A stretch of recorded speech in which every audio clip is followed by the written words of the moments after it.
Hi friends, Miss Stephanie here from the Aloud Library, and I'm here to share with you another first chapter. Today's first chapter comes from the book Stand Up, Yumi, Chung, and it's written by Jessica Kim. Stand Up, Yumi, Chung, Chapter 1. I should have known better than to think anyone would listen to me at the Korean beauty salon. You want the perm? Asked the stylist in leather pants, running her fingers through my limp hair. I was thinking, I sputter, showing her my phone. Maybe you could give me something like this instead? After scrolling through Pinterest for hairstyle makeover all week, I've settled on this sleek pixie cut. It's definitely shorter than anything else I've ever had before, but maybe that's exactly what I need before 7th grade starts next month. A change, something bold for the new me. Mom emerges from the dressing room in a shiny black robe and plucks the phone from my hands in one swift motion. Yumi, no. She raises a generously penciled-in eyebrow. Too short. You will look like a boy from BTS. Mom! I grab my phone back, ignoring the 3 robed aunties, who aren't really my aunties, laughing in the chairs next to me. This is a really popular hairstyle these days. Let me see. My stylist's leather pants squeak as she bends over for a closer look. No good. Your cheeks are too big for this cut.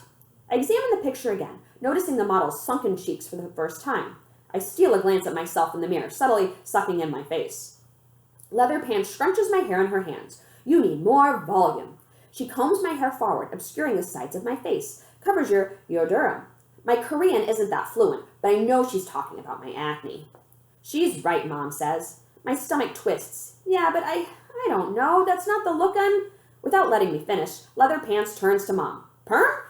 Yes, much better for her. She nods her chin to confirm and spins her chair to join the gaggle of gossiping aunties. Before I can object, they're back to swapping intel. Did you hear that Kim Moksanim from Hasana Baptist is sending his son to Cornell? How about his other son, tall lawyer? Mom gives them a knowing glance. He's same age as my older daughter. Oh, brother, not this again. Meanwhile, a sharp chemical odor stings my nostrils as strands of my hair are twirled around spools attached to a giant octopus-like machine. So this is what disappointment smells like. Another perm. So much for the new me. When my hair is completely rolled up, the perm machine and I are sent to the ventilated lounge for a half an hour to marinate. Good thing I brought my new super secret comedy notebook. I take it out from my bag and jot something down I've been thinking about. It's really frustrating that my parents compare me to their friends' kids. It's always, why can't you play piano like Grace? Or, why can't you speak Korean better than June? The other day they were telling me, did you know that Minji got into Harvard? I said, Mom, give me a break. I'm only 11 years old. Then she tells me, Minji is 9. We got a little illustration there. Mom approaches, her head covered in enough aluminum foil to transmit radio waves to Mars. I immediately shove my notebook into my bag before she can scold me for wasting time with that comedy nonsense. She scoots the magazine off the chair next to me and sits. Yumi, I have to tell you something very important. I freeze. About what?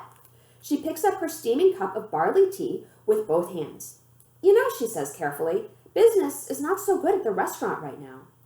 Uh-huh. This is not news. It's pretty much all my parents talk about these days. Ever since the new luxury high-rise condos went up all over Koreatown, foot traffic into our family's Korean barbecue restaurant has all but stopped. Dad blames the new people for hogging all the parking spots, driving up the rent, not supporting small business, and probably even causing global warming.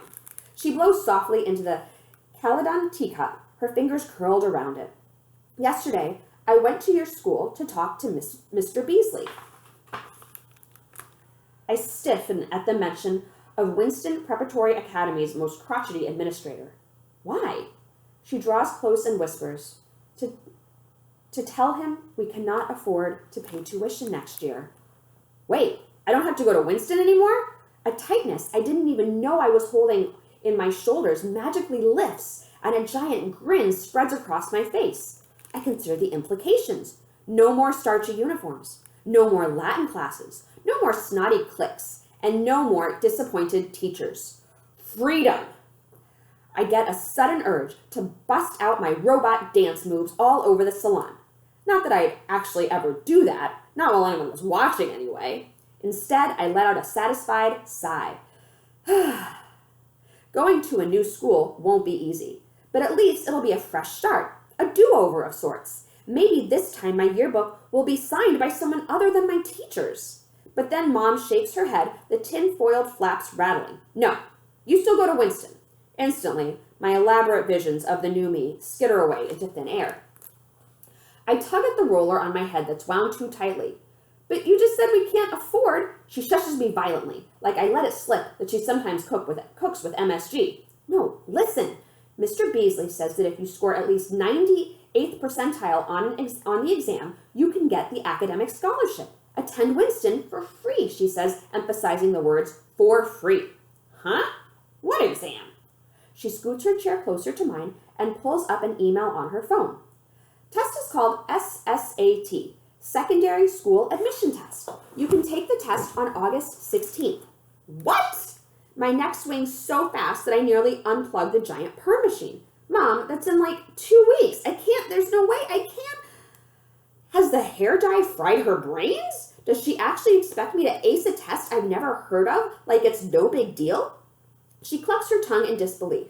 You can attend the best private school in Los Angeles for free. She blinks long and hard.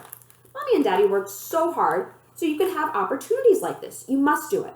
This is Mom's go-to move for guilting me into doing things I don't want to do. Whenever she senses an ounce of resistance, she busts out with, we came here from Seoul to work 7 days a week, sacrificed anything. Why? For you. So you can insert undesirable thing here, play piano, go to Korean school, learn Taekwondo. It's like baking soda, useful in so many different scenarios. I'm dying to know what non-immigrant parents say to coerce their kids. Just then, Leather Pants pops in to check on us. She pokes around my scalp with the pointy end of a comb and readjusts the dials on the machine. Everything okay? Yes, I tell her, despite my nerves shooting through the roof. She leads us to the main room of the salon. Mom straightens her robe. Yumi, if you study very hard and graduate with good grades from Winston, you can go to top university like your sister, she says, this time loud enough for the aunties to hear. Ugh. Leave it to Mom to steer this back to my sister and her 1,000,001 academic achievements, as if they have anything to do with me. Hello? Yuri is literally a genius, an actual card-carrying member of Mensa with an IQ of 155. And I'm just me. But that doesn't stop my parents from holding me to her impossible standard to inspire me. It's the most unfair thing ever. But I can't. I'm not. My scalp is burning. I can't tell if it's the chemicals or Mom getting under my skin.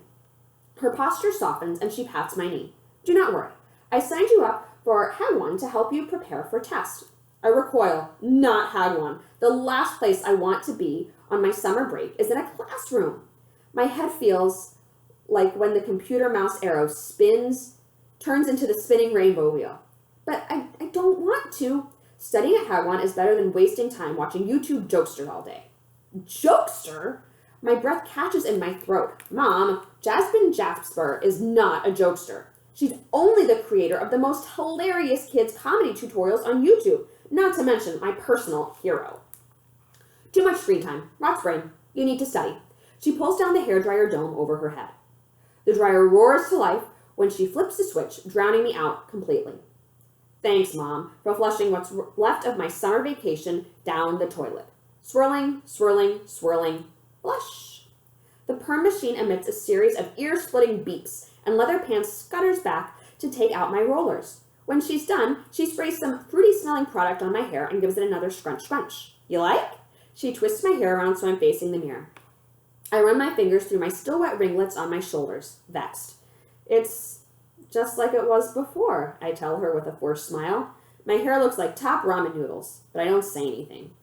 Why bother? Nobody listens to me anyway. And that's chapter 1 of Stand Up, Yumi Chung.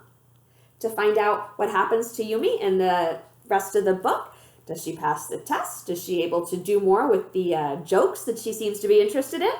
Find out by checking this out. We're doing curbside pickup right now. It's also available on eZone in ebook format and audiobook format. For more books like this, check out the library, check out our new book list. Take good care, and I hope to see you again soon. Bye-bye.